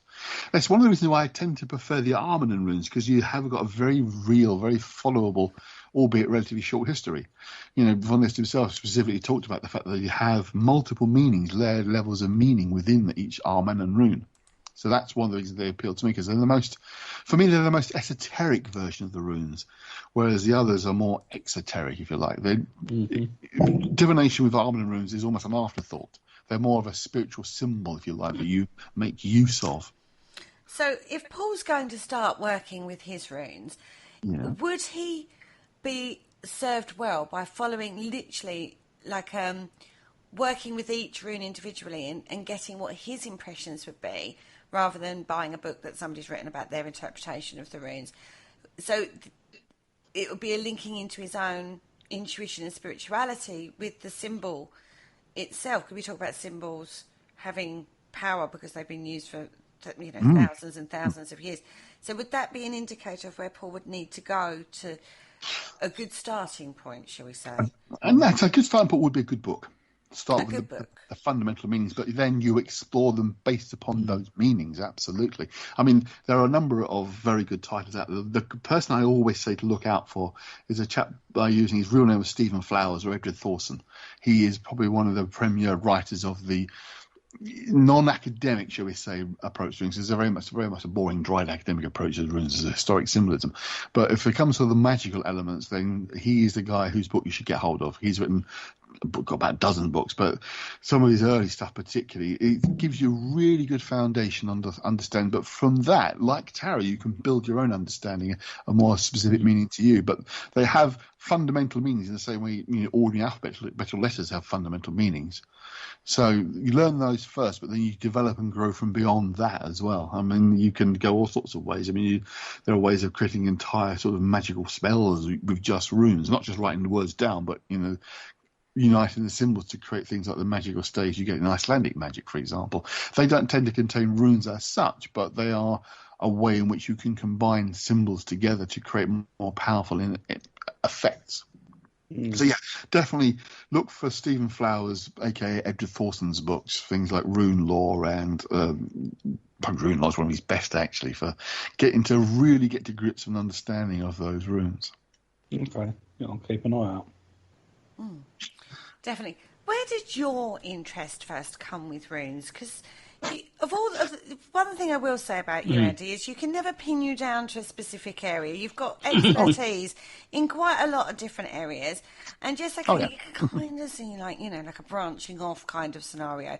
But with runes, you came from tarot, really, didn't you? But then you've gone into runes, and for me, runes are a lot more complicated than the tarot itself. So how did that happen for you? Kind of the other way around. It was more of an interest in Germanic mysticism, sort of the mysticism of Central Europe, which comes from, okay, it's a bit of a long journey now, a really interesting thing called Theosophy, if you ever come across that, Madame Blavatsky. Theosophy was kind of tied in with the Victorian age as Victorian England expanded more into learning about India, and India's ideas came across to us. So it was kind of bringing Eastern ideas into a Western world and combining them with more ancient Greek stuff, again, going back to that funny enough, with things like the Secret Doctrine and Isis Unveiled. It was a kind of a unification of different belief systems kind of drawing together. And as a reaction to that, there was a more of a Central European idea of a kind of alternative to Theosophy, which revolved around Germanic mysticism and magic of sort of the Anglo-Saxons as well as the Germans and Northern Europeans more broadly. And it was kind of an interest in that reaction to the mystical Eastern stuff. I mean, I'm fascinated with Eastern stuff as well, as you know. I know a lot about Tibetan Buddhism. But I was looking for something that kind of tied in more of a Central European, more European, Europhile idea, if you like. And that's the runes have been brought into that kind of picture a while back. There's a group called the Verternitas Saturni, which are the Brotherhood of Saturn. They are now more Crowley-based, Thelemic-based, but initially they weren't. They were more kind of a general European mysticism, but they had the interest in runes as well, and I came across them through that. And, of course, there's the other way people tend to know about runes, reading Lord of the Rings. Yeah. Of course. As well, that had an element to it, too, for me. I was a massive fan of Tolkien, so I was aware of those runes, of course, which are... What's interesting, just as a slight aside with Tolkien and the runes, he took them along the path of, had they continued to be used as a language, how they'd become, because the runes in Lord of the Rings are quite different to the modern runes even now, but it's more of like if they were continued to be used day to day, it's how he saw they would have developed. So I always found that was quite fascinating. So I looked for an idea of a more modern version of runes, and that's what I came across Von List and the Armament Runes. And what's fascinating was what I read of Von List himself, what he'd written compared to the popular mythology of the Nazis and that kind of stuff. And I thought, these are not those kind of runes. They're popular in Germany and in Europe, but they're hardly written about over here. Indeed, the first edition of my rune book was the first book to exclusively dedicate to the Armament Runes and no other runes. It was the first time someone had done that, and that amazed me, to be honest with you. I really was surprised. Edward Thorson had written about Armament Runes, but they'd been as a part of books about runes more broadly, so they'd only featured as a part of his published works. I've since got to know the guy, and I've spoken to him a number of times, and his original PhD dissertation was actually on the Armament Runes and wanted to get it published, but because at that point, it's the 70s, there was still a strong dislike of them because of the supposed Nazi connotations, even though he said, in my writings, I made it clear there's a misconception here about the Armament Runes. Yeah. He still couldn't get it published, and eventually gave up and rewrote part of it, and that was his first rune book that was published. So his book would have been on the Armament Runes, and he actually said, very nicely, I must admit, it is high time somebody actually did write about them properly, and I'm pleased you have done so. So that was quite nice. Yeah, very nice indeed. Paul? Yeah, no, I've actually had a look for those books while you was talking. So they're in my account, Amazon basket now. I did a nice little full circle as well, which really pleased me enormously. The first time he wrote about Armament Runes along with others was a book called Rune Might, and that's one of the first I read that talked about the Armament Runes, and I'm really fascinated by that. His second edition came out last year, and I mentioned in it. He's like, oh, excellent. Yay! Oh, there you go. I was really honoured that he did that, because I thought, wow, this is the book. I'm going to go back a bit. That really inspired me more than any other book. And now I'm mentioned in the second edition. So wow, I'm really pleased with that. So. Yeah, I bet you were. So, Andy, do you have your own set of runes? Is the Pope Catholic? Of course you do. I've got 4 different sets. The one I've used most, of course, are my homemade Armament Runes, because you can't buy those yet, but you will do. In conjunction with the book, Troy Books, my publisher, are hoping to bring out a set of Armament Runes as well. Because at the moment, the only person I know is a guy in America who makes them. They are beautiful, but they're very expensive. And there's no kind of mass-produced, easy available version. I mean, you can adapt them quite easily. If you take a 24 set, you obviously get rid of a few because they're not in it, and you have to redraw a couple of them. So you can make Armament Runes, because I say all but 2 of them are very similar to what you could buy in modern times. But I mean, mine are handmade from clay, and then painted the symbol. This is indented the symbol into it myself, and I painted it into it. There is very bright red ink, which looks like blood. So they. It does. If you are genuinely making your own, you can put a drop of your own blood into the paint mix. Is the idea? That's very Andy Mercerish. That is. It is very Andy Mercerish, isn't it? Yeah, you can't do a tarot card, so you can only do that with something like homemade runes. But with the commercially available, there's nothing wrong with those. There are ways in which you can, if you like, bless them, or you can empower them. And meditating on the symbol whilst holding the rune is one way of connecting yourself to them. I mean, again, something you briefly mentioned earlier on, Kerry, is that idea that, for me, things get used over a century for the same reason by thousands of people. It does imbue them with a certain power. I think a very real sense of connectedness that other people have also felt, and that's why I find I'm always interested in older magical stuff rather than modern stuff, because I think it always takes time to build in that kind of usage. A lot of modern occult writers produce what's called personal gnosis, which is their own magical systems, which is fine, probably works, but it doesn't have the weight of history behind it. That's why I find things like the old grimoires most fascinating. My next book is actually on ancient Jewish magic, so it's going back as far as you can go with sort of westernized magic, really, because I think if stuff's been used for a long period of time, it gives it power of its own because it's been used so much. Okay, so firstly, got two questions off the back of that. Firstly, when you've divined, if that's the right word, with the runes, what sort of information have you got or gleaned from them when you've done it? How have they affected work that you've done by divination? To be perfectly honest with you, it's been a long time since I've done any kind of divination. I tend to leave it to the fates these days. Let's see where the world's going to go. So my readings have tended to be for other people. I've tended to use them when I have done if someone's got a specific question. I'm looking for guidance on the question of what they should do with XYZ situation. I've tended to use the runes for a quick answer to something, and would go to tarot for more detailed exploration of something. But that's personal. You know, I know professional tarot readers and professional rune readers would use one or the other, wouldn't mix the two at all. They'd be one or the other kind of person. And people produce powerful, detailed rune readings. And this guy I know in America does them quite a lot. But so for me, they've often been quite useful for a quick answer to a difficult particular situation that needs a quick resolution to. So, you know, do I buy that book or that book? Let's see what the runes say. Oh, okay. So sometimes as simple as that. Yeah, I mean, it can be a way of helping you make your mind up.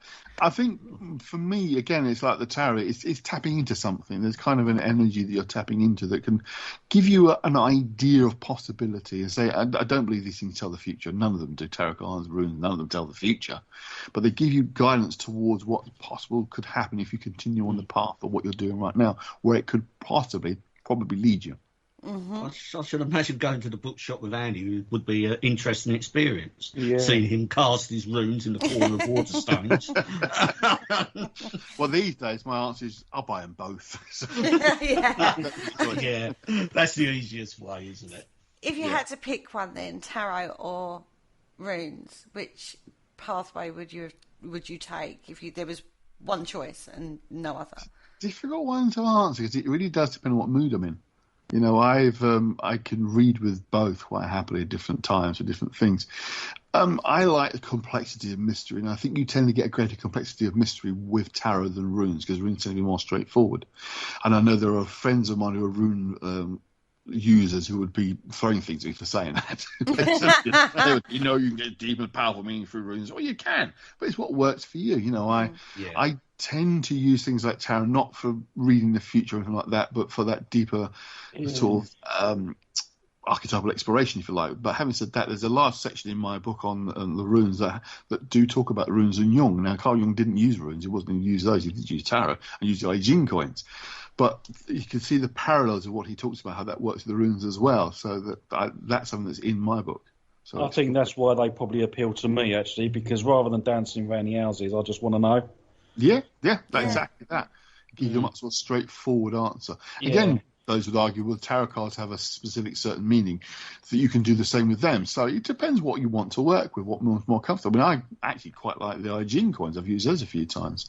But then I stopped and say I don't use anything for predicting any kind of future. I tend to let's see how it rolls out by itself. Yeah. Go more on your own intuition, if you like. That makes sense, doesn't it? Your understanding of magical practice is probably one of the most profound that I have come across of people that I've spoken to over the years. And you don't limit yourself to one specific area. You go down lots of different roads, don't you? Now, in regards to magical practice, and I've asked you this question before on show, so anybody who's listened before, forgive me for asking this again for this new listener base that we've got. Does it work? Define works. That's the same answer you got before. I Kerry. know. I listened to that show. I know I did, but it leads us down a pathway, doesn't it? It leads us down a pathway. Okay, then. So we define how something works. You set out an intention. Does it actually have the effect? Whether or not you've set your intention correctly is a different concept. Yes, he gets a very interesting territory of it didn't work, you didn't do it properly. That's what a comeback. It happens and works more often than it doesn't. The correlation's too great. I mean, I'm not going to tell you anything online for people to listen to, but I have personal examples where there's no other explanation. Things have happened. You think there's no other way of explaining than that was my intent and it's occurred. There's just no way of getting past it. Things that have no other explanation. I mean, it sounds all vague. I know. I don't want to say too much, but I mean, using something and something happening. You guys all saw one particular example of exactly that happening. How hell else did that wind appear exactly what we wanted at exactly the right moment? It's like.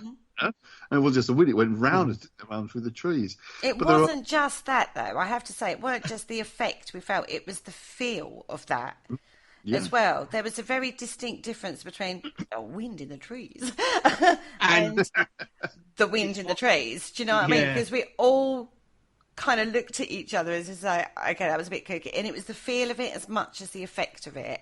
Yeah. And even after that sort of what happened, we were lost before. We were hopelessly lost. But after that ceremony, or whatever you like to call it, everywhere became so much smaller. We were a lot closer to everywhere where we thought we should have been before. And the gate at the church was another. It is, It was almost like we're gone. We're not allowed to get to that point until that particular point in time. And then once we did what we did, that was it. We were allowed to go. That's it. That's the thing. I say it's when you ask how to find it works. I mean, obviously, he's not giving me the lottery numbers or anything like that, but then he wouldn't do. He's not about that. It's about attuning yourself to the environment and connecting with something that can help you change things in the way you're looking to change them. Again, it's always careful. I don't believe in the kind of karmic stuff or that sort of nonsense. It's making things that are conforming with what can be possible. I'm not trying to manifest gold out of thin air or anything like that. But, I mean, an example of removing something that was a pain, not a physical object that was a pain, but a situation that was annoying and irritating that managed to change not once, but 3 of them. And that's what's the strangest thing of all. The fact that it wasn't just got rid of one problem. There were 3 of them. And all 3 of them were got rid of relatively quickly. And I don't want to say more than that on air, but it was like there's no other explanation. My will and intent was to make that happen, and it happened not once but 3 times. It's like, and getting that game too much away, what replaced what was gone was great as well. It wasn't like you rid of one and the replacement's just as awful. The replacement was far better as well in all 3 of them. It's like, nah, that's just too much going on there, to say that, it's just coincidence or you imagine it, because when you're talking about real things happening around you, I mean, that's the thing. I mean, I know what we're saying, but we all felt different, but you can say, that's just your mind playing tricks on you. It felt different, but there was a physical element. Something changed around us. And that's what you look for. That kind of intent it's all very well saying, there's a spirit in my house, I can feel its presence. Yeah, but prove it's there. Show me something that demonstrates it exists. And I don't necessarily mean like, sort of demon appearing in front of you, but something changes that you can quantify as actually has changed. And I've seen that too many times to say, it's just imagination or coincidence. I mean, I'm a rational person. I'm a therapist. I understand how the mind works. But I've seen and experienced. It's like we have in the ghost world. We all know there are things other people jump and say, that's paranormal. We think, of course it's not. But we all know there have been occasions where you think there's no other explanation. That's real. That's something. It's pretty rare, absolutely. But there are those moments, and magic is like that as well. There are those times when people tell you stories, you think, well, you just imagined that. But then when they tell you a real world thing has changed, you think, there's no way of explaining it. There's no other explanation that's possible other than something that is worked on a paranormal level, supernatural level, if you like, and a non-linear, non-physical way that made that thing occur. Paul, did you want to say something in the middle of that? No, carry on. It's definitely interesting. I think, especially like with the that bone whistle that you got. I find that absolutely fascinating. Well, I've got the two. One of them, as you know, is the one you saw last time, which is the Tibetan bone flute, and then the other one, which I keep for it's just after doing stuff, not for good, is homemade human bone. Well, they're both from human, but I know that one is because I've got it out of the ground. So this is his other hobby, everybody. This is, when he assists Dr. Frankenstein. They're just been legally. Legally in accordance with the old, it's the bone man tradition, which is again a British magical tradition of the bone man, who basically uses animal and human bones for various property. The idea is it intunes you with not the individual person, but the idea of the humanity of it all. You're connecting with yourself, if you like, because it's an element of a fellow human. Which brings us into there is a very different world out there to magical practice. There's a lot of fluff out there. How much experimental stuff should people do without proper guidance or knowledge? It really does depend on what you want to achieve, what path you want to follow. I know some people say, you have to have a magical practitioner who has years of experience to train you. And that's not true, because I didn't. Or everything I learned myself from reading books, but reading and doing it properly, doing what you're told to do, following the description of what you're supposed to do. As I say, because, again, going back to that point made before, because I think people have done it over the years, centuries, then it aids, it gives energy to make it actually work. But, experiment. Don't think you have to follow one path alone your whole life. Experiment with different ones.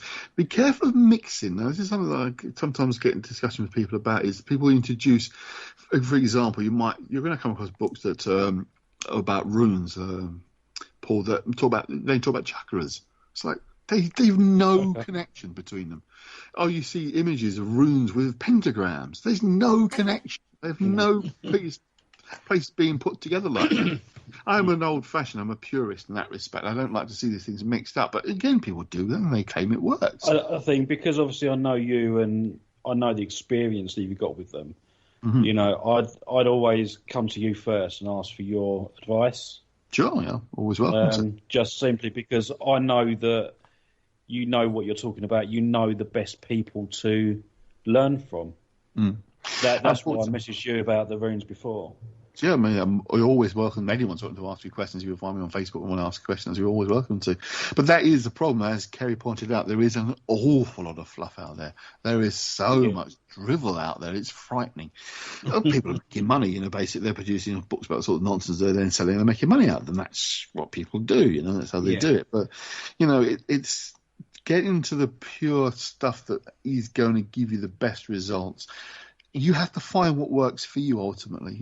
I have friends who follow magical paths that have no interest in me at all, but I know they work for them and they've had amazing results from them because it attunes, it works with them. It's something that they can connect with, and it doesn't have to be something that's from their own culture, if you like. I mean, a good friend of mine, he knows a vast amount about voodoo practitioner, but he's as white as me. It's not, doesn't connect with him in that respect, but bloody hell, does it work for him? Absolutely, it really does connect for him. My main interests, as you guys know, have been different ones over the years. I'm still more practical stuff. I tend to go to Icelandic stuff, which you guys know about, because I found that one works very quickly and very, very effectively because somehow it attunes with me. And funny enough, as an aside, I did those ancestry tests a little while ago, the DNA things, and it came back I am predominantly sort of Northern European anyway, so there is that heritage there, the connection to that stuff. There's no surprise. But I do have that connection. But I mean, I also have a fascination. I've made use a lot of Kabbalistic stuff, which comes from Judaism, proper Kabbalah, with a capital K, the old real Kabbalah. But there's like modern versions of Kabbalah, with a C for Christian Kabbalah, or a Q for like occult Kabbalah, if you like, modern occult Kabbalah. But I find a greater connection with the original K, capital K Kabbalah from Jewish mysticism from sort of the 10th, 11th century. So I felt a powerful connection with that, and there's no Judaism in me at all. My wife's Jewish, but that's beside the point. But, I've been interested long before I met Mandy, and she is Jewish, and I know more about the mystical side of her faith than she does. Because I'm interested. I didn't get told about it. So you touched upon your interest in Icelandic magic now. Do you have a pair of the trousers they have? In the Icelandic Witchcraft Museum? Can't find a size that would fit me, unfortunately. I'm rather large. It makes the size of the guy I'd need to borrow his skin to make my own necro pants, yeah. And there is such peaks there. I did come across this. Yeah, they are totally real. You have to hide a coin in the scrotum, and there's a runic Paul, inscription and a stave that has to be painted on the inside of the trousers, and then you can gain their strength and power and control over their And spirit. for those listening, the trousers are made from human skin. Excellent. God. The Icelandic Witchcraft Museum's website, you can see a picture of it. And in fact, just Google necro pants and you'll see pictures of them. They are real. Necro pants. Now, there's a fashion statement if I've ever saw one in my life. Available now from Peacocks. Yeah. That might be a line we have to go through. That's all I'm saying. So, Andy, you've progressed so far through your journey. Where do we go from here? Because there's so many different avenues you've gone through and researched, and I'm always in awe of your focus and your concentration when you look into something. And I just wish I had a tenth of that, to be fair. I'm such a butterfly, you know me.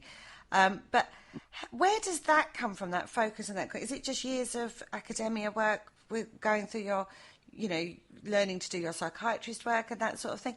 Where does that come from? Pure obsessiveness. I get obsessively involved in things. It does have positive benefits because those people in high academia also have the same problem, because you get totally wrapped up involved in something. But some would say it's a problem. But yeah, I get totally absorbed by things, but it's an obsessive nature. That's just me. That's why. Because I totally get complete. I mean, before I started writing the book on Dante, which I've been fascinated by for years, I had about 10 books on versions of the Inferno and books about Dante's life. I now have 2 shelves full, probably sort of 30 odd books I bought and read, because I can read incredibly fast as well, which is also really helpful.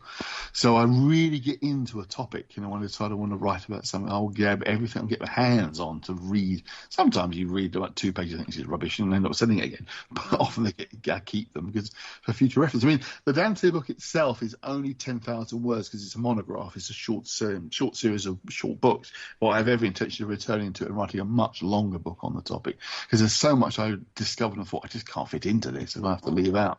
So I'll go back to it. But yeah, I mean, it's what resonates, what connects. I mean, a few years back, my book on what witchcraft, traditional origins of witchcraft, began because all the modern witchcraft stuff, I thought there's got to be some kind of history behind this, and my interest in folklore, which has been an abiding interest. And the interest in the folklore often leads to the other paths, you see, because it talks about magic in those, both high and low magic. So we got very much wrapped up in that, and ended up with a library full of very old Victorian folklore books which contain all the magical spells that are in the Wicked Short Decay. But as I say, my abiding interest has always been, probably for the longest time, probably is the Kabbalah. That's been the source. And again, the Theosophy stuff, the Kabbalah was something that's come from Jewish mysticism. It's firmly rooted now in Western tradition as well. So that became like the launch pad for a lot of other material, like the grimoires, which again, Clements is Kabbalistic, the John Dee stuff. There's a connection there, the Kabbalistic stuff there. Dee didn't write about the Kabbalah specifically, but he was obviously aware of elements of it. And there are Kabbalistic elements to the Enochian magic. So it's kind of encoded beneath the surface. It's not obvious, but you can see there are parallels. And when you read about the sort of angelic forces of the Kabbalah, which are not the same as angels of the Bible, they are different, but they are more closer to the Enochian entities, if you like, than any kind of Christian angel entity. So there are those parallels going on there. So the Kabbalah and the Golden Dawn have been the sort of source of interest, but I couldn't have gone off, and I discovered the Icelandic staves again. Funny enough, it's a Stephen Flowers, Richard Thorson book he wrote on Icelandic magic, and just the look of them, there was something about them that resonated with me in terms of their appearance. So that's why I find those. So that's the book that's in my Amazon basket now. Oh, good. That's put the Icelandic magic, definitely. Let me double check. It's the best one on the runes he's written. I'll get back. Rune lore is very good. It's quite actually, if you don't be a good reading, that's probably the most in depth he wrote. Rune lore, Lore. It's probably one of his best. But you can get different levels of Stephen Flower's writing as in terms of how deep you want to go. There's good, almost introductory stuff, and there's good, real detailed stuff. Mm-hmm. But I'd say it's finding what works for you. You know, what path explores, what is most effective for you. What works for you with your energy signature, what you resonate with. I personally tried runes, didn't get on with them at all in any way, shape or form, and I actually gifted them on because I was like, I'm never going to use them. That's just not my bag. Whereas Paul, you've been very drawn to those, haven't you? And it was something. All of a sudden, you was just like, no, I'm going to get a set. I'm going to have them and work with them. And this is part of your own spiritual pathway, which you never thought you'd get on. No, absolutely. I mean, I've always been told for years that I'm a healer, but I've never really wanted to pursue that. But obviously, the more I learn about different paranormal aspects of things, there's certain things that are jumping out at me, and that's where I'm learning and going down those paths. That's how to do it, definitely. That is. Yeah, part of runes is part of it. I've always been interested, never really had anyone that had any before. And then when you come up to us and said, I've got some runes for sale, I was like, yep, take me money. That's often the best way, though. That kind of coincidental, synchronous event. You're thinking about them, and then they physically appear in the real world for you. That is synchronicity, and that is synchronicity. That's what it's supposed to be. Where an internal process, are you thinking about them, marries up with an external reality, as in there's a chance to buy some. Whoa, yeah, it's perfect. You know, that is absolutely right, and how it should work for you. But yeah, as I say to people, explore. You know, experiment different paths, but don't mix them. That's the thing I always say to people. You know, it's like, if you want to get into driving a truck, drive different kinds of trucks. You want to get into driving cars, drive different kinds of cars. You don't fancy motorbikes, try different motorbikes. But, you know, don't try a free-wheel car or a free-wheel motorbike. You know what I mean? It doesn't work. Don't blend them. Try the paths themselves and see if they lead you to where you want to go. But interesting, Kerry, what you said there is, again, some people would argue against this, but a lot of people would say that there's quite a strong masculine energy to runes rather than a feminine energy. So it tends to be more men drawn to runes than women. And I think, again, because they used to be used a lot in things like swords and shields and combat, you know, those kind of scenarios, that they were magically encharged onto swords and weaponry. That's maybe why there's more of a masculine energy to them. And don't get me wrong, I know very good female practitioners who use runes, certainly, but in my experience, it tends to be more of a male thing, whereas the tarot tends to be both. You know, it's almost equally spread across the two. It's like with runes. I mean, most people would probably think of the Vikings, wouldn't they, when they think of runes, you know, and as you say, on their sort of battle dress and shields and stuff like that. I mean, it is certainly very interesting, and I think, and as you said, Andy, they do appear masculine, you know. There's definitely that vibe to them. It's probably almost I hate saying almost unique, because there's things almost unique. If it's unique or it's not unique, but it's, as far as I'm aware, it is very unusual for a magical practice to be more specifically towards one gender over another. And that's an example of that's quite unusual. Can we just clarify that when we talk about masculine and feminine, it's not gender, it's trait. Because people get that confused. They think it's a male thing and a female thing, and it's not. It's a trait thing.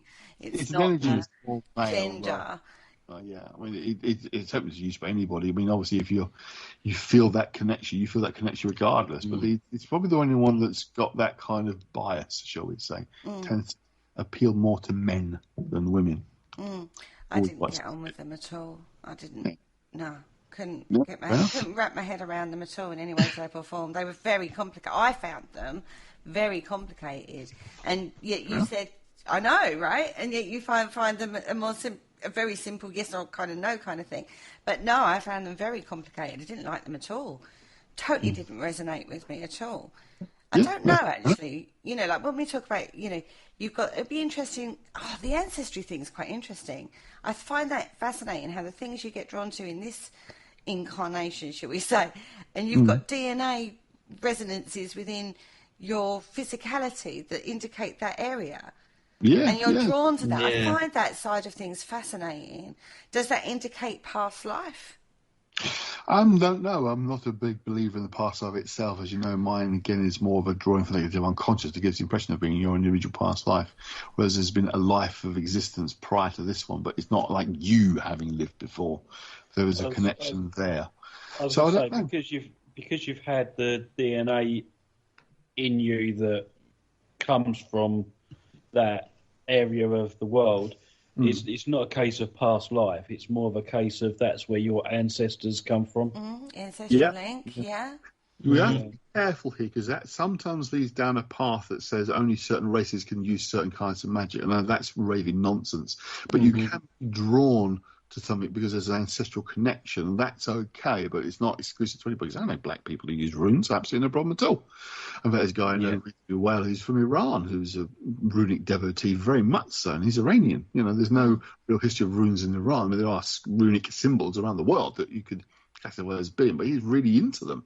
So, so my friend who's very much into voodoo, and he's as white as Christmas, he's no black there whatsoever. It doesn't matter. It works for him. I think because if you take it to that level of the collective unconscious, we're all one mind connected anyway, regardless of what colour your skin is, and you might be drawn to one area more than another area. But it was interesting that I said predominantly Northern European, which wasn't surprised given how I looked. But there was that connection was there. But again, as I say, I have a fascination with the Kabbalah. I feel a real connection to the Kabbalah, and I'm not Jewish at all. And yet, so years after getting into it, I married a woman who's Jewish. So, it's interesting how that can work out. But yeah, you can be potentially drawn towards something because you feel a resonance with your ancestry. That's fine, yeah. I just find that side of it fascinating. It's crazy, isn't it? Of all the things you've come across and things you've researched, what's the one thing that you researched and then dismissed and was like, nah, I can't? Like me with runes, it was like, nah, it's blah, and didn't resonate with it at all. What have you come across in all your learnings that you've kind of done that with? Astrology. I have no time for astrology. Yeah, you can understand that one as well. Oh dear. Mars has just gone into retrograde as well. Don't even start. Don't even start with that. With astrology is it's fatalist. It's like you can't change. This is going to happen because the stars say it's going to happen. I don't believe in fate at all. I think you create your own. What you do leads to things happening. Not even in a karmic sense. Just you are finding your way. There's no future that's there laid out before you. It's just what the hell happens next. And the whole ethos of astrology is that things are preordained. It's in the stars, if you like, due to their movements. I don't believe that at all. And it's never resonated with me. I've tried looking at astrology. It just doesn't do anything for me. Oh, I can understand that one too. No, I've often thought that, because especially with the, I've got an issue with the star signs of people, because my point is that their life started 9 months before being born. Yeah. So I think that star signs should be 9 months earlier. It changes the whole system for everybody. So you would need to know the literal point of conception to read the stars for that particular babe, rather than... I mean, also things like the length of the years. Yeah, but then... date orders have changed. So the medical profession can pretty much give you a good date, rough idea of when you're going to be born. So you just work back 9 months from there. Anyway, that's totally different. Let's get back onto Andy.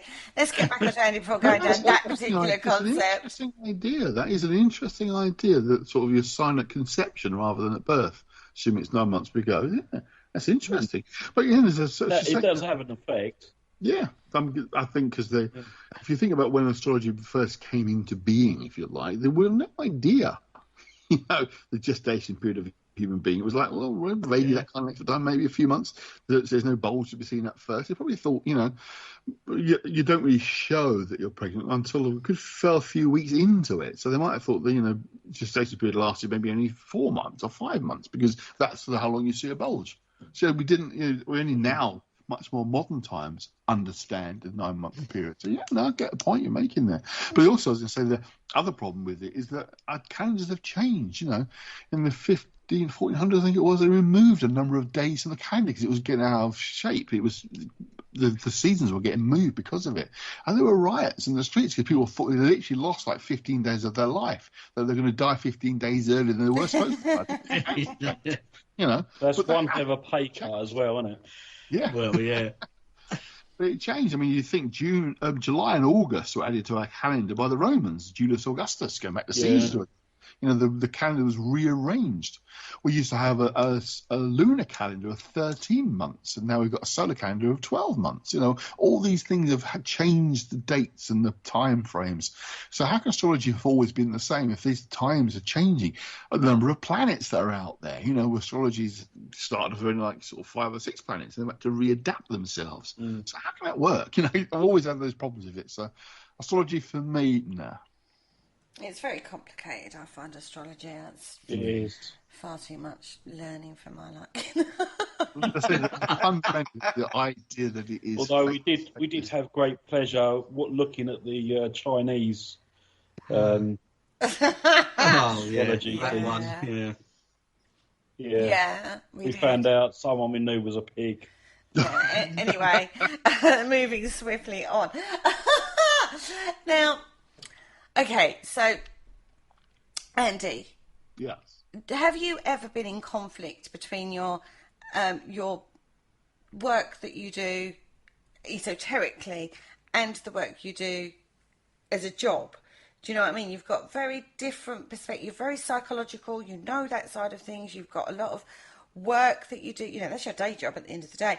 But then you've got this other side of you. And how do you deal with the conflict that sometimes raises? Or do you find that it's not a conflict? It's not a conflict. There's no conflict at all. Because, as I say, fundamentally, I go down to the Jungian path. It's collective unconscious. You're dealing with, whether it's my day job as a psychotherapist, dealing with the effects of their emotional states due to experiences, or it's to do with the nighttime pursuit, if you like, of studying the occult. You're dealing with the same energies. It's doing the same things that are happening. You know, as I've said before, I don't believe in things like aliens and ghosts, even in the conventional sense. These are manifestations of deep psyche energies within us that's still paranormal. It's still out there, but it's not doing with sort of realms of the dead coming back to talk to us or anything like that. So for me, that connection works at both levels. I don't let my clients know what I do in terms of the ghosty stuff, because some might be a bit spooked. So I tend to keep that a bit quiet. But so you don't answer the door with your antlers on your head and with your necro pants on. Yeah. Indeed, because of the social distancing, because of the current situation, my office, as you guys know, is pretty large. So I'm much further apart now. I've had to cover up part of my bookcase with a cloth, a blanket during the daytime, so they can't see on the stranger books on the shelves, just before they couldn't do it behind them. So I've had to make that slight adaptation. But no one's ever noticed. It's a funny thing over these years. No one's ever noticed there's some damn weird books on that shelf behind them, and no one looks. They don't take any notice of it. It looks as they're supposed to look. The books they can see are therapy books. So that's fine. You know, the room looks like a therapist's office with the certificates on the wall, that kind of stuff. So, and, you know, it's one of those funny things occasionally has happened that sometimes a client has said to me, oh, you know, I believe in ghosts. Or this, but you probably don't, do you? I said, like, I ain't saying a word. I'm saying that. I'd like to be a fly in the wall when that's brought up. Yeah, I would say at that point it's a case of, well, we're here to talk about you, not me. Not so many words and much more subtly put, but basically that's what I do. You know, it's just about although I always do tell them an absolute true story, which I'll tell you guys as well. Mm-hmm. When anyone talks about paranormal stuff, I talk about a client I had here in my office years ago. Now, the nature of what I do is people get upset, they get tearful, they're sort of crying about outbursts like that. And this guy, every time he got emotional, there was a crack noise in my ceiling. Quite loud, quite distinct. Wasn't once or twice. It was every time he got upset, there was a in the ceiling. It was very strange. I mean, we both noticed it. But it was every time he got upset, it was like an emotional release would cause this crack noise in the ceiling. Now, there's a space above because it's a conversion from the front of the house. So there is a space in there, but there's no way out there. There's no hatch or anything, so no one getting through what it was. But every time he got upset, and he was coming for months, it would crack like an emotional outburst, had a physical effect on the room. And funny enough, Carl Jung actually had a similar incident with a client he was seeing in his earlier days. But for him, it used to happen hours later. And there was one particular day we had Sigmund Freud round for dinner. And they were sitting having dinner at the table. And then suddenly the light flickered in the room and there was a crack in the table, a noise. And Jung said, don't worry, give it 2 minutes to happen again. And it did, much to Freud's amazement. And he said this same thing, a client he had, whenever she was there that evening, there'd be these noises. And it was Freud was his witness. It was actually happening. So there are real sort of historic examples. But yeah, this guy, as I said, I've never had it before or since, but I always tell that story and people are often like, oh, wow, it's amazing. And it is. It's really strange. I can't explain that. There's a case study right there for you. Mm. I've come up with 2 case studies for you, Andy. Well, thank you. I think he's got enough on his own plate, to be fair, Paul. I don't think he needs that. You'll be asking him to write a blog next. Yeah. Give them a deadline, Paul. I'm afraid I only write when I get paid. Yeah, Paul. Me and Richard only write when we get paid. Yeah, that's right. That's all right. So do I then.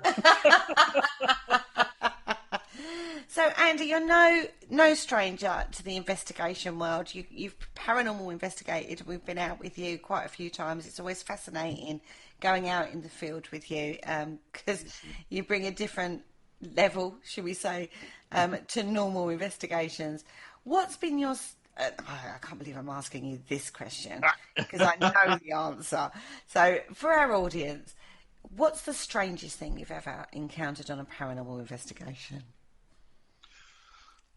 I'm intrigued to know which one you think I was going to say. I was thinking you was going to say Winchester. Oh, yes. There's been a few stranger twos there. Yes. I mean, I have a connection with this place, Woodchester Mansion. This is quite surreal. There was a time when I was there almost every weekend for quite a few months when I was working with Fright Nights because it was so popular there. And I seem to really resonate with the place.